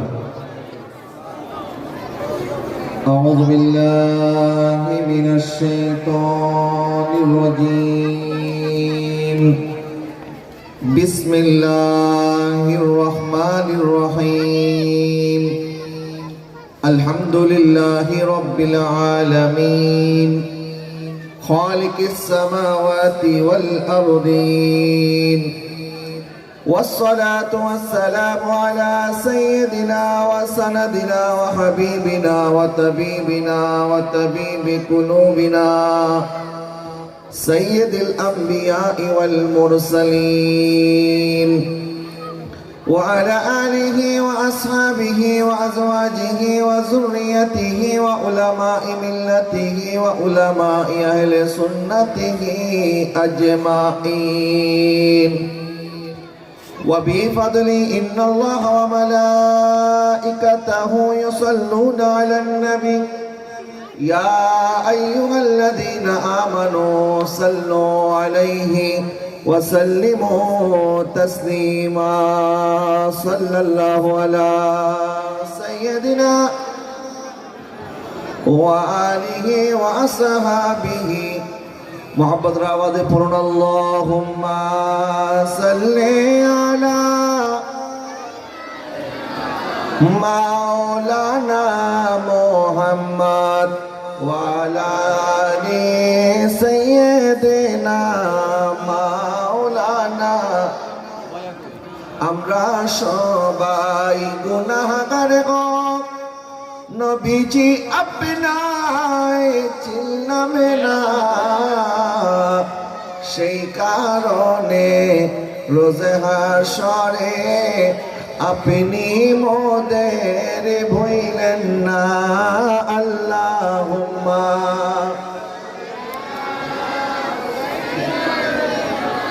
মাওলানা মুহাম্মদ ওয়ালা আলি সাইয়্যিদিনা হাসবি রব্বি জাল্লাল্লাহ মা ফি কলবি গায়রুল্লাহ হাসবি রব্বি জাল্লাল্লাহ মা ফি কলবি লা নূর মুহাম্মদ সাল্লাল্লাহ লা ইলাহা ইয়া রহমান ইয়া আল্লাহ ইয়া রহিম ইয়া আল্লাহ ইয়া রহমান ইয়া আল্লাহ ইয়া রহিম ইয়া আল্লাহ হাসবি রব্বি জাল্লাল্লাহ মা ফি কলবি লা নূর মুহাম্মদ সাল্লাল্লাহ লা ইলাহা ইল্লাল্লাহ লা ইলাহা ইল্লাল্লাহ মুহাম্মাদুর রাসূলুল্লাহ সাল্লাল্লাহু আলাইহি ওয়াসাল্লাম আউযু বিল্লাহি মিনাশ শাইতানির রাজীম বিসমিল্লাহির রহমানির রহিম আলহামদুলিল্লাহি রাব্বিল আলামিন আর রহমানির রহিম মালিক ইয়াউমিদ্দিন ইয়্যাকা না'বুদু ওয়া ইয়্যাকা নাস্তাঈন ইহদিনাস সিরাতাল মুস্তাকিম সিরাতাল লাযীনা আন'আমতা আলাইহিম গায়রিল মাগদুবি আলাইহিম ওয়ালাদ-দাল্লিন আমিন সাদাকাল্লাহু মাওলানাল আযীম وصدق رسوله النبي الكريم ونحن على ذلك من الشاهدين والشاكرين والحمد لله رب العالمين পদ্মকর আয়োজিত আব্দুল মাবুদ সওদাগর রোড দোকান মালিক সমবায় সমিতি লিমিটেড এর ব্যবস্থাপনায় তৃতীয়তম পবিত্র ঈদ মিলাদুন নবী সাল্লাল্লাহু আলাইহি ওয়াসাল্লাম মাহফিলের সম্মানিত সভাপতি আজকের মাহফিলের সম্মানিত উদ্বোধক প্রধান আলোচক বিশেষ আলোচক অতিথিবৃন্দ সার্বিক সহযোগিতায় যারা আছেন এবং উপস্থাপনা যারা করছেন পত্র মালিক সমবায় সমিতির সকল সদস্যবৃন্দ মঞ্চে উপবিষ্ট হযরতে ওলামায়ে কেরাম দূর দূরান্ত থেকে আগত মুসল্লিয়ানে এজাম নওজোয়ান ভাইয়েরা মুরব্বী বাবারা স্কুল কলেজ মাদ্রাসা ইউনিভার্সিটির ছাত্র ভাইরা কচিকাচা মাসুম বাচ্চা সহ পর্দানিশীন মা বোনেরা আসসালামু আলাইকুম ওয়া রাহমাতুল্লাহি ওয়া বারাকাতুহু। আপনারা সবাই কেমন আছেন? আওয়াজে মনে হয় বেশি একটা ভালো নাই। কেমন আছেন আপনারা? আল্লাহ পাক আমাদের সবার হাজিরিকে যেন কবুল করে। সবাই বলেন আমিন। মহব্বতের আওয়াজ একবার বলুন আলহামদুলিল্লাহ। একবার বলুন সুবহানাল্লাহ, একবার বলুন আল্লাহু আকবার, এবার বলেন লা ইলাহা ইল্লাল্লাহ মুহাম্মাদুর রাসূলুল্লাহ সাল্লাল্লাহু আলাইহি ওয়াসাল্লাম। পবিত্র কোরআনের সূরা ফাতিহা শরীফ তেলাওয়াত করেছি। আমাকে যে বিষয়বস্তু দেওয়া হয়েছে, এই বিষয়বস্তুর আলোকে মুক্তাসার সময়ের মধ্যে আল্লাহ পাক আমাকে যেন কালেমায়ে হক বলার, আমাদের সবাইকে আমল করার তৌফিক দান করে। সবাই বলেন আমিন। পবিত্র কোরআনের সূরা ফাতিহা এটা এমন একটা সূরা, যে সূরাটা দুনিয়ার মধ্যে একবার নাজিল হয় নাই, বরং একবার মক্কা শরীফে নাজিল হয়েছে, আরেকবার মদিনা শরীফে নাজিল হয়েছে। এই সূরাটা আমার নবীর উপর দুইবার নাজিল হয়েছে। নবীজি সাল্লাল্লাহু আলাইহি ওয়াসাল্লাম এক সাহাবীকে খবর দিলেন। ওই সাহাবীর নাম হচ্ছে আবু সাঈদ বিন মুআল্লা রাদিয়াল্লাহু তাআলা আনহু। সহিহ বুখারীর মধ্যে হাদিস এসেছে, নবীজি সাল্লাল্লাহু আলাইহি ওয়াসাল্লাম যখন ওই সাহাবীকে খবর দিলেন, উনি আসতে একটু দেরি করে ফেললেন। নবীজি সাল্লাল্লাহু আলাইহি ওয়াসাল্লাম জিজ্ঞেস করলেন, কি ব্যাপার আবু সাঈদ বিন মুআল্লা, আমি যে তোমাকে খবর দিলাম তুমি আসতে একটু দেরি করেছো কেন? ওই সাহাবী বললেন, ইয়া রাসূলুল্লাহ, হুজুর আমি তো নামাজের ভিতরে ছিলাম, এই জন্য আমার আসতে একটু দেরি হয়েছে, আমি নামাজ শেষ করি সাথে সাথে চলে এসেছি। আমার নবী সাল্লাল্লাহু আলাইহি ওয়াসাল্লাম বললেন, আবু সাঈদ আল মুআল্লা, আবু সাঈদ ইবনে মুআল্লা, তুমি কি জানো না আল্লাহ সুবহানাহু ওয়া তাআলা ইরশাদ করেছেন, ইয়া আইয়ুহাল্লাযীনা আমানু ইজতানিবু, ইয়া আইয়ুহাল্লাযীনা আমানু ইস্তাজিবু লিল্লাহি ওয়া লিরাসূল ইযা দাআকুম। হে ঈমানদারগণ, যখন আল্লাহ এবং তার রাসূল তোমাদেরকে ডাক দেবে, সাথে সাথে আল্লাহ এবং তার রাসূলের ডাকে তোমরা সাড়া দাও। জোরে বলেন না সুবহানাল্লাহ। ইয়া আইয়ুহাল্লাযীনা আমানু, ইয়া আইয়ুহাল্লাযীনা আমানু ইস্তাজিবু লিল্লাহি ওয়া লিরাসূলি ইযা দাআকুম। দুনিয়ার মানুষ যদি আপনাকে নামাজের মধ্যে ডাকে, আর আপনি যদি নামাজের ভিতর থেকে তার ডাকে সাড়া দেন, নামাজ কি থাকবে না ভেঙে যাবে? নামাজের ভিতরে কারোর সাথে কথা বলে নামাজ থাকবে না ভেঙে যাবে? নামাজ ভেঙে যাবে। এটা দুনিয়ার মানুষের সাথে আমরা নামাজের কথা বললে আমাদের নামাজ ভেঙে যাবে। কিন্তু আল্লাহ রাসূল বলছেন, ও আমার উম্মত, আল্লাহ পাক তোমাদেরকে আদেশ করেছেন, যখন আল্লাহ এবং তার রাসূল তোমাদেরকে ডাকবে, তখন তোমরা সাথে সাথে ওই ডাকে সাড়া দান করো। এবং রাসূলের ডাকে সাড়া দেওয়া মানে আল্লাহর ডাকে সাড়া দেওয়া। বলেন, রাসূলের ডাকে সাড়া দেওয়া মানে কি? আল্লাহর ডাকে, নবীকে অনুসরণ করা, আল্লাহকে অনুসরণ করা। মাইয়ুতি রাসূলা ফাকাদ আতা আল্লাহ। রাসূল পাক সাল্লাল্লাহু আলাইহি ওয়াসাল্লামকে মহব্বত করা, আল্লাহকে মহব্বত করা, রাসূলের ইতাআত করা, আল্লাহর ইতাআত করা। আল্লাহ পাক ইরশাদ করেন, কুল ইন কুনতুম তুহিব্বুনাল্লাহ ফাত্তাবিউনি ইউহিব্বুকুমুল্লাহ। মাহবুব, আপনি তাদেরকে বলে দেন, তারা যদি আমি আল্লাহকে ভালোবাসতে চায়, তারা যেন আপনি নবীকে অনুসরণ করে। সুবহানাল্লাহ বলেন। তাইলে দুনিয়ার মানুষের ডাকে সাড়া দিলে নামাজ বাতিল হয়ে যাবে, আর আমার রাসূলের ডাকে সাড়া দিলে নামাজ বাতিল হবে না, বরং রাসূলের সাথে কথা বলে উনি যেখানে নামাজে ছিলেন আবার সেখান থেকে নামাজ পড়তে পারবেন। নামাজের মধ্যে সহু সেজদাও দিতে হবে না। যারা বলেন না সুবহানাল্লাহ। তো নবীর সাথে আমাদের মধ্যে পার্থক্য আছে না নাই? বলেন, নবীজি কি আমাদের মতো না? ওই সাহাবী বলেন, হুজুর আমার ভুল হয়ে গেছে, আমি বুঝতে পারি নাই।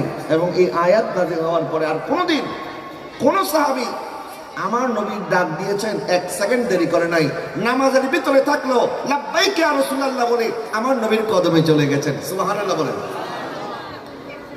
নবীজি সাল্লাল্লাহু আলাইহি ওয়াসাল্লাম বলেন, আবু সাঈদ বিন মুআল্লা, শোনো, তোমাকে আমি এমন একটা সংবাদ দেব, আল্লাহ সুবহানাহু ওয়া তাআলা সমস্ত কিতাবের উপরে আল্লাহ পাকের আসমান থেকে নাজিলকৃত আসমানি কিতাবের সংখ্যা 104টা।